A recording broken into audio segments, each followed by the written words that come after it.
ঈদ মানে আনন্দ, ঈদ মানে ত্যাগ, এমন বাণীতে সিরাজগঞ্জ ৩ আসনের নেতাকর্মী, জনগণ ও দেশবাসীকে পবিত্র ঈদুল আজহার শুভেচ্ছা জানিয়েছেন বিএনপি নেতা ইঞ্জিনিয়ার কামাল হোসেন। ঈদুল আজহা আমাদের শেখায় আত্মত্যাগ, সহানুভূতি ও মানুষের পাশে দাঁড়ানোর অনন্য শিক্ষা। এই মহামানিত দিনে ঈদ শুধুই উৎসব নয়, এটি এক আত্মিক আনন্দ, আত্মশুদ্ধির উপলক্ষ, সর্বোপরি এটি এক মহামান্বিত আত্মত্যাগের নিদর্শন। আর এই ত্যাগের মহিমায় উজ্জীবিত হয়ে দেশের দূর প্রান্তে নয়, পৃথিবীর আরেক প্রান্ত অস্ট্রেলিয়া থেকে সিরাজগঞ্জ ৩ আসনের প্রতিটি মুখ, প্রতিটি হাসি, প্রতিটি স্পন্দনকে অনুভব করে পবিত্র ঈদুল আজহা উপলক্ষে হৃদয়ে ছুঁয়ে যাওয়া এক শুভেচ্ছা বার্তা দিয়েছেন ওয়েস্টার্ন অস্ট্রেলিয়া বিএনপির সভাপতি, সিরাজগঞ্জ জেলা বিএনপির উপদেষ্টা ইঞ্জিনিয়ার কামাল হোসেন।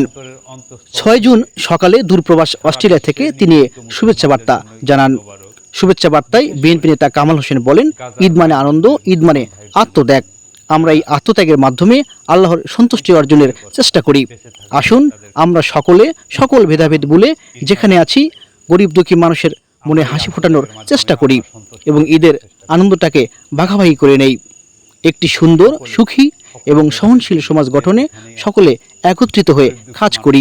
তিনি বলেন, এই কথাগুলো কেবল একটি নেতা হিসেবে নয়, বরং একজন সহানুভূতিশীল মানুষ, একজন দায়িত্বশীল প্রবাসী এবং দেশপ্রেমিক রাজনীতিবিদদের হৃদয়ের গভীর থেকে উচ্চারিত এক আকুতি, এক অনুভূতি। ভিডিও বার্তায় কামাল হোসেন গভীর শ্রদ্ধায় স্মরণ করেন সেই সব ভাই বোনদের যারা জীবিকার তাগিদে রুটি রুজির সন্ধানে দেশের বাইরে পরিবার পরিজন ছাড়া ঈদ উদযাপন করছেন। তাদেরকে অন্তরের অন্তঃস্থল থেকে সালাম ও শুভেচ্ছা ও শ্রদ্ধা জানান। একজন অভিবাসী হয়েও তিনি ভুলে যাননি দেশের মাটি, দেশের মানুষ এবং বিশ্বব্যাপী নিপীড়িত মুসলমানদের অবস্থা। ঈদ শুভেচ্ছার ভিডিও বার্তায় তিনি গভীর কষ্ট এবং আক্ষেপ নিয়ে তুলে ধরেন গাজার যুদ্ধবিধ্বস্ত মুসলমানদের মানবতার জীবনের চিত্র। আবেগতাড়িত রুদ্রকণ্ঠে কামাল হোসেন বলেন, এই দিনে গাজার ভাই বোনদের ঈদ তো দূরের কথা, বেঁচে থাকাটাই তাদের কাছে একটি চ্যালেঞ্জ। এখনই গাজা, সিরিয়া, ইয়েমেন কিংবা রাখাইনের নির্যাতিত মুসলমানদের পাশে দাঁড়ানো কেবল দায়িত্ব নয়, মানবিকতার প্রয়োজন। তিনি সকল মুসলমানকে সংহতি, সহানুভূতি ও আত্মত্যাগের মূল শিক্ষায় উদ্বুদ্ধ হয়ে সমাজ রাষ্ট্র গঠনে এগিয়ে আসার আহ্বান জানান।